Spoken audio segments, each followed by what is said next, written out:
In this video, we're going to be taking a look at the Richter scale and the pH scale.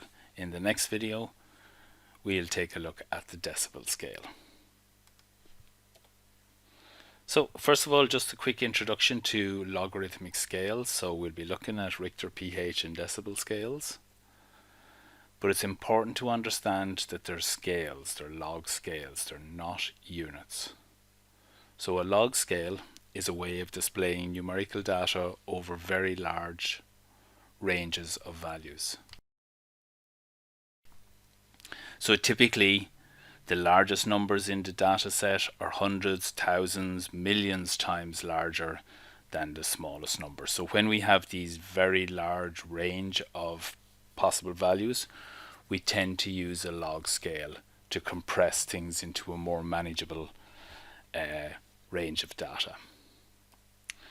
But a log scale then really takes a look at how one particular value compares to a reference value.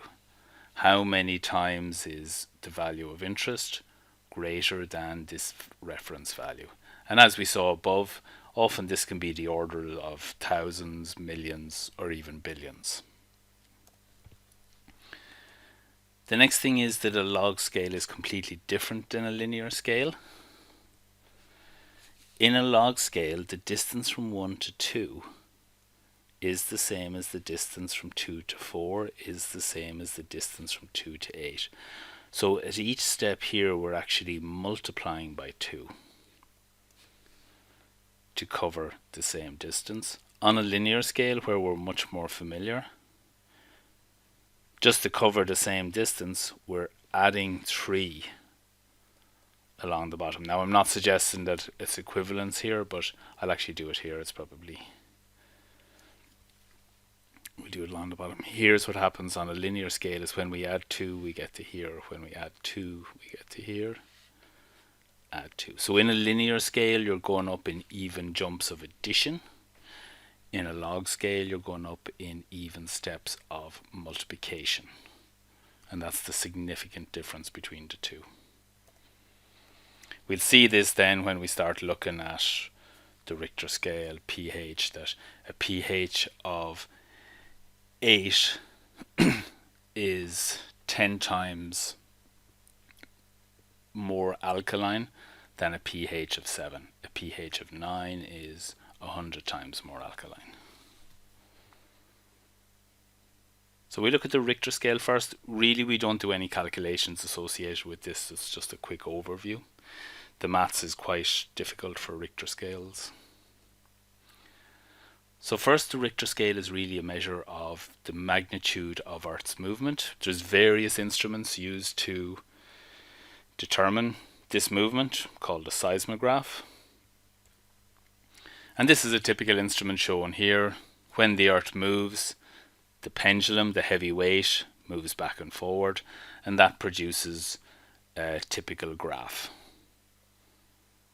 And then geologists can study these graphs and they can figure out where, by using readings from several seismographs from all around the world, they can figure out where the origins of the earthquake are and its depth from the surface and things like that. But we need several readings from several different locations to be able to triangulate the epicenter of the earthquake and stuff. So that's why the maths is quite difficult, is because the movement is in 3 dimensions. So the maths tends to get very difficult very quickly. So we won't be taking a look at any maths other than just really a quick overview of how the Richter scale works. So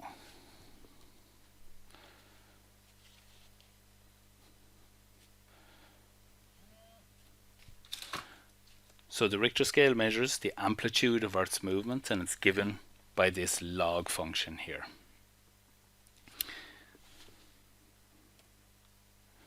And each successive value on the Richter scale represents a 10-fold increase in magnitude. So a Richter scale of 7.2 would be 10 times, or would have be 10 times stronger than an earthquake measuring 6.2. It'd probably be more accurate to say it would have 10 times the amount of movement. Strong is a little bit of a vague word. A Richter scale of 8.2 would have 100 times the magnitude of motion than an earthquake measuring 6.2. Now, just taking a look at the maths, we know if we use our log laws, remember we've two log terms been subtracted. So using the log laws, we end up with the log of A over the log of B. And that's where this expression comes from. And this is what I was saying all the time, is that the Richter scale, the decibel scale, the pH scale, we're comparing a value of interest to a reference value. So there's no units. We're not trying to get the log of any units, because any units would cancel out. If this movement was in nanometers, they would cancel out, and now we're just getting the log of a ratio. How many times is A bigger than A0? And that's what these scales are. They aren't units. A0 is a reference value, and in this case it would represent the smallest movement detectable by the seismograph. So just assuming now 1 millimeter is the smallest movement detectable, it's not, but just for kind of clarity of explanation, I'm going to assume that 1 millimeter is the smallest detectable movement. This registers as 0 on the Richter scale. So if the Earth moved 1 nanometer, 1 billionth of a meter, we represent it with one little block like this. This is 1 nanometer in height. If we get the log of 1, remember 1 is 10 to the power of 0. When we get the log of 10 to the power of 0, we end up with 0. So this is why the smallest movement would have a Richter scale of 0. And now a movement 10 times greater of 10 nanometers, this would register as 1. So 10 nanometers would look like this. There's 10 of those stacked up. That represents the movement now. It's 10 times greater movement. 10 nanometers is obviously 10 to the power of 1, and when we get the log of 10 to the power of 1, we get 1. So this was registered as 1 on the Richter scale. Now the story is a little bit more complex than that, because it's not really the movement that causes the damage, it's the energy that causes the movement is what causes the damage, because kinetic energy is a very powerful force. And if we take a look, this is the kind of wave that would be required to produce a movement of 1 nanometer. But if we're to try and produce a similar wave to cause 10 nanometers of movement, we can see it's considerably greater. And now there's a whole branch of maths that looks at this integration, but the area under that curve. So this would only require one block of energy to push it up 1 nanometer. But if we count the number of blocks of energy under this curve, it adds up to about 31. So this is the real problem with earthquakes, is this earthquake, which is 1 greater, it's got 10 times the movement, but it also has got approximately 31 times the energy. So there's a considerable increase in energy for that increase in Richter scale. And that scales up then again. If we were to go 100 nanometers, that would produce a huge wave. And again, we now have 31 by 31. I'll just work out that. 31 squared. That would have nearly 1,000 times the energy. So this is why earthquakes, kind of as they move up the Richter scale, they get considerably more destructive. One of the big factors is how deep beneath the Earth's surface the earthquake occurs, but this brings us into all this three-dimensional maths, as I discussed, and it's really well beyond the scope of this module. Just this is a typical chart showing you some of the scale of damage associated with increasing Richter scales as we move down. I'll just let you guys pause the video and read it. There's not much benefit in me sitting here and reading it all out to you. So you can pause, take a look. But that, guys, kind of just sums up the Richter scale. It is this. The main thing is we're looking at, it's a logarithmic scale. Every time we move down the scale towards, as in the numbers get bigger, there's a tenfold increase in magnitude of movement. Now we'll take a look at the pH scale. This is something that'll be closer to your hearts as scientists.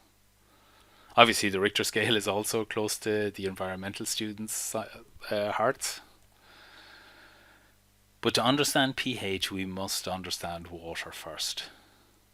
So there's three atoms, H, O, and H, commonly known as H2O. But if we think of water as HOH, instead of H2O, these molecules split. So certain compounds can cause water molecules to split into hydrogen and hydroxyl ions. The H plus ion is called the hydrogen ion, and the OH minus is called the hydroxide ion. Now, I'm not trying to teach you chemistry, guys, so I'll probably leave that. That's pretty much it for chemistry from me. So when these mix together, if we just have one of each, then they'll combine perfectly and we'll form one water molecule. And this is your neutralization reaction. Hydroxide ions neutralize hydrogen ions. If, however, there's some hydrogen ions left over, then the solution is acidic. If after neutralization there's hydroxide ions left over, then the solution is basic or alkaline. Just some typical examples: distilled water is neutral. One thing I always remembered at school, might be useful, an old Swedish band, but we used to learn pH this way: if your pH is above 7, you're dealing with a base. If your pH is below 7, you're dealing with an acid. That's about all I know about pH, really. But this brings us back to this idea of comparison. When we're talking about a pH of 6, we're comparing the alkalinity to that of distilled water. It's 10 times more alkaline than distilled water. A pH of 5, sorry, this is acidic as we go, the numbers are, so we're getting more acidic, so this would be 100 times more acidic. This would be 1,000 times more acidic. But note again that factor multiplying by 10 applies at each increase in the pH number. But it's important to understand we're comparing a solution to distilled water. How much more acidic is the solution of interest compared to distilled water? So this is the formula for pH. pH is minus the log of the hydrogen ion concentration. The square brackets mean molarity, but again, I'm not talking about chemistry really, we're going to analyze the maths. And the pH scale ranges from 0 to 14. pH stands for potential of hydrogen, and it refers to the concentration of hydrogen ions in water or whatever liquid we're measuring. This is what I was saying then, pH below 7, remember the ABA. If it's below, we're dealing with an acid. If it's above, we're dealing with a base. And a pH of 7 is neutral. That's what we're always comparing to. So, in everyday terms, pH is a measure of determining whether something is acidic or alkaline. And something that's neither is neutral.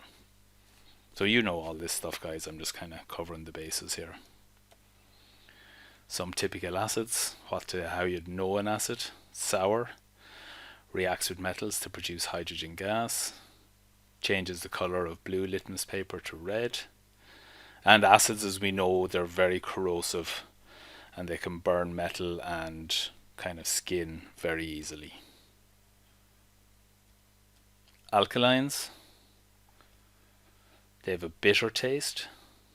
They have a slippery feel, like soap. If you ever kind of have felt bleach, it feels very slippery. Don't do that either. It's not a good idea. Bases change the color of red litmus paper to blue. And again, strong bases can be very corrosive, exactly the same as strong acids. There's also the POH. It's the potential of hydroxyl. It's concentration of hydroxyl or hydroxide ions in water. And it's got the similar formula to pH. Remember, the formula for pH was minus the log of just the hydrogen ion concentration. And again, the POH scales from 0 to 14. And we're really going to just take a look at the maths of this. Once we know one measure of the concentration of a solution, be it hydrogen ion concentration, hydroxide ion concentration, the pH or POH, we should be able to calculate the other three values. And that's the focus of this lecture. I'm not really interested in the chemistry. And if I've said anything about chemistry that's incorrect, please let me know, and always listen to your chemistry lecturer, not me. It's my disclaimer. So now, what I'm going to do is just lay out the four values in a square. pH, POH, and hydrogen ion concentration and hydroxyl ion. And in a way, guys, in terms of maths, these values are log terms, and these values here are power terms. Now, from our first formula, if we have the hydrogen ion concentration, we can then calculate the pH. Now, if we need to go the other way, if we need to get hydrogen ion on its own, we have, I'll do it over here, pH is minus the log of the H plus ion. Now, if I want to get this on its own, first thing I'm going to do is move the minus sign. So I'm just manipulating for the hydrogen ion concentration, and then I want to kill the log. It's log to the base 10. So I raise both sides as a power on 10. And now I've got a formula for my hydrogen ion concentration. So now if I know the pH, then I can calculate the hydrogen ion concentration. And the same logic holds true then for, if I know the hydroxide ion concentration, I can calculate the POH, I can manipulate that formula, and then I can go the other way. Finally then, pH and POH, they're linked by a very simple formula. These two values must add to 14, so if we know one, it's very easy to find the other. Simply subtract the value we know from 14, and we'd have calculated the unknown. And there's an equivalent, so this is a log statement, and then there's the equivalent power statement. The maths is a little bit harder, but it's nothing we haven't encountered before. It's just maths involving powers. Numbers do what numbers do, powers do what powers do. But in general, people tend to avoid this because the maths is a bit harder, and we can navigate our way around the square any which way we want, and that's what we'll take a look at in the next two examples. So we're given the hydrogen ion concentration of a solution, and we're asked to determine the pH of this solution. Well, we know the hydrogen ion concentration. The pH is minus the log of that value. So I'm just going to get minus the log 3.2 by 10 to the power of minus 8. And when we do that, we end up with 7.5. So we're getting, minus the log of 3.2 by 10 to the minus 8. And that gives us 7.5.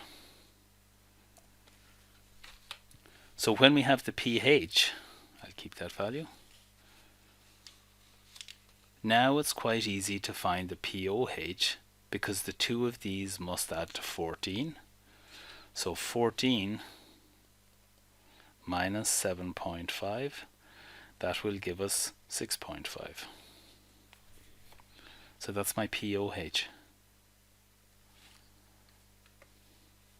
And finally now I know my pOH. By manipulating the pOH formula, I can now calculate the hydroxide ion concentration. This value, OH minus, is 10 to the minus pOH, which in this case is 6.5. And when we get our calculator, 10 to the power of minus, we end up with 3.16 by 10 to the power of minus 7. Now, so now we've got the other three values as required. I'll just say 3.2 by 10 to the minus 7. Now, if I had wanted to, guys, from the first value given in the question, I could have also worked out my OH minus value from that formula. And in this case, it would be OH minus is equal to, I would divide both sides by this. So it would be 1 by 10 to the minus 14 divided by 3.2 by 10 to the minus 8, and that would bring me close enough. Now there'll be a little bit of a rounding error to the hydroxide ion concentration alternatively.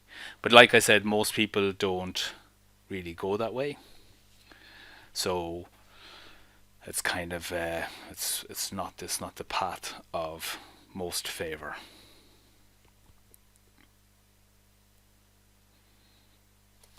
So now we'll just take a look at another one, and then you guys can have a go. So we're told the pH. So now it's easy enough to find the pOH. Subtract 14 minus 2.6, and that'll give us 11.4.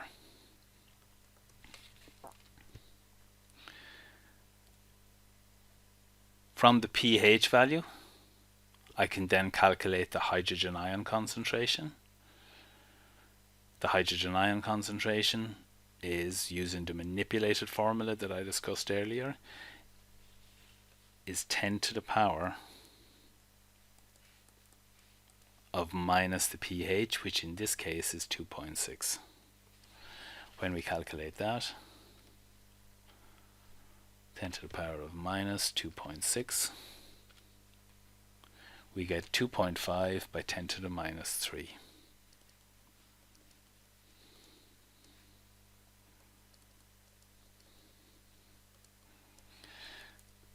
And now I know this value. I could work my way along the bottom again, but I don't in this instance. I'll just use the pOH because the maths is easier in a way to go from pOH to find the hydrogen ion concentration. And pOH, that's going to be 10 to the power of minus 11.4.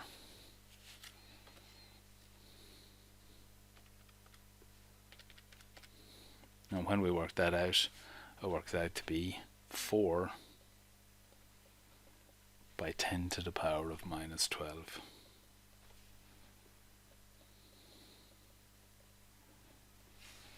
And there's the three unknown values. So like I was saying at the start of the pH problem bit, once we know one value, you should be able to navigate your way around to find the other three unknown measures of concentration. And that's what all of these are. They're all just measures of concentration.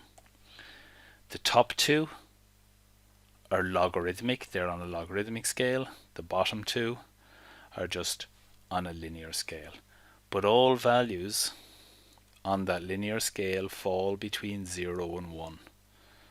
So the pH scale, when we're getting the log of these, remember the log of any value between 0 and 1 is negative. That's why we have the minus in the formula here, is to turn those negative values positive. And that's why the pH scale goes from 0 to plus 14 instead of going from 0 to minus 14. But that's just a bit of an aside. So now guys, using these techniques, pause the video and determine the pH, the hydroxide ion concentration and the hydrogen ion concentration from a solution whose pOH is 9.4. So that's the first question. And then another question, again pause the video. We're given the hydroxide ion concentration and asked for the other three measures of concentration. So we'll finish up there, guys. That kind of sums up the Richter scale, which we only briefly touched on, and then the pH scale, which we did a little bit of calculation on.